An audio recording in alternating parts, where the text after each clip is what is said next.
Hello everyone, hope you are doing well. Welcome to my class.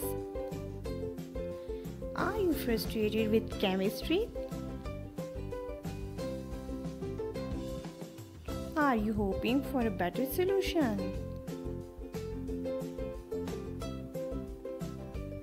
Don't worry, Sunny is here. Meet Sunny in Sunny की chemistry. Because I have an idea for you. Let's make chemistry a fun. Get knowledge at your home. Sunny is on your doorstep. So let's get started.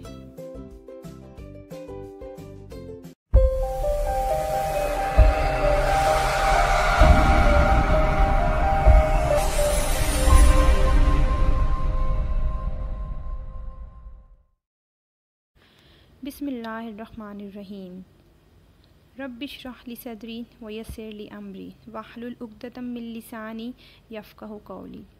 आज हम chemistry की दुनिया में पहला कदम रखने जा रहे हैं।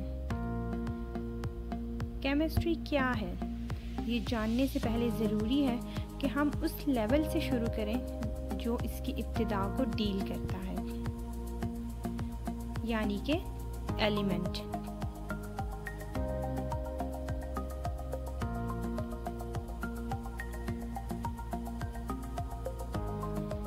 कदीम यूनानी फ़लसफ़र जिनमें एक नाम एम्पेडोक्लीस का आता है, जिसने 450 कब्ल मसीह में एलिमेंट को कुछ यूं डिफ़ाइन किया: the basic building blocks from which all other materials are made. उसने मज़ीद कहा कि दुनिया में सिर्फ 4 एलिमेंट्स हैं: ज़मीन, हवा, आग और पानी। इन्हीं 4 चीज़ों से दुनिया की बाकी तमाम चीज़ें बनी हैं। इन्हीं के अज्जा टूटते हैं और दोबारा मिलकर नई चीज़ों को जन्म देते हैं। फिर 1661 में रॉबर्ट बॉयल ने एलिमेंट को कुछ यूं डिफ़ाइन किया: it is a substance that can not be broken down into simpler materials. उसकी इस डेफिनेशन से यूनानी फ़लसफ़र्स की डेफिनेशन शक व शुबे में पड़ गई। उसने कहा कि वो 4 मटीरियल्स एलिमेंट्स नहीं हो सकते। इसके बाद फ्लोजिस्टन हाइपोथेसिस आया। इसके अकॉर्डिंग जब भी किसी चीज़ को जलाया जाता है तो उसमें से एक सब्सटेंस हवा में रिलीज़ होता है, जिसे फ्लोजिस्टन कहते हैं। 18 सदी के आखिर में ये हाइपोथेसिस भी डिस्क्रेडिट हो गया, जिसके बाद एक फ्रेंच केमिस्ट एंटोइन लेवोज़िए ने 1789 में 22 मटीरियल्स पर मुश्तमिल एक लिस्ट तैयार की, जिसमें से कुछ आज भी एलिमेंट्स के तौर पर मौजूद हैं, लेकिन उसने हीट और लाइट को भी इसमें शामिल किया। साथ साथ कुछ ऐसे मटीरियल भी शामिल थे जो आज एलिमेंट्स के तौर पर नहीं जाने जाते, जैसे कि लाइम, मैग्नीशियम, बेराइट्स, एल्यूमिना और सिलिका। उसको खुद भी अपनी लिस्ट पर शक था कि ये सब इतने सिंपल नहीं जितने उसने समझे थे। अगर आपने मेरा चैनल अभी तक सब्सक्राइब नहीं किया तो नीचे सब्सक्राइब के बटन को प्रेस कीजिए। इसके बाद हम्फ्री डेवी, जो कि एक फार्मासिस्ट थे और केमिस्ट्री की एक्सपेरिमेंटल स्टडी करते थे। Davy Royal Institute in London में बतौर लेक्चर असिस्टेंट अपॉइंट हुए, जहां उन्होंने इलेक्ट्रोकेमिकल मेथड्स में बहुत दिलचस्पी लेना शुरू की। उन्होंने नाइट्रस ऑक्साइड, जो कि लॉफिंग गैस है, उस पर भी काम किया।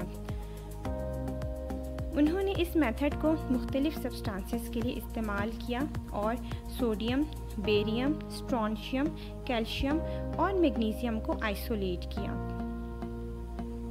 इस आइसोलेशन में कामयाबी से उसको ये यकीन हो गया कि इलेक्ट्रोकेमिकल मेथड से किसी भी स्टेबल कंपाउंड्स को तोड़ा जा सकता है।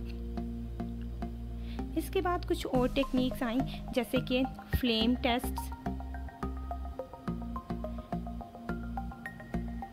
और फ्लेम कलर्स को एनालाइज करने के लिए स्पेक्ट्रोस्कोप का इस्तेमाल एलिमेंट्स के नंबर में इजाफे का सबब बने। रॉबर्ट बंसन और गुस्ताव किरचॉफ ने 1850 में ये डिस्कवरी की कि तमाम एलिमेंट्स एक दूसरे से मुख्तलिफ हैं, जैसे कि हीलियम बिल्कुल मुख्तलिफ है सीजियम से। इसके बाद हेनरी मोज़ले ने एलिमेंट के कॉन्सेप्ट में मज़ीद डेवलपमेंट की। 1913 में उसने कुछ एलिमेंट्स के एक्सरे स्पेक्ट्रा को इन्वेस्टिगेट किया।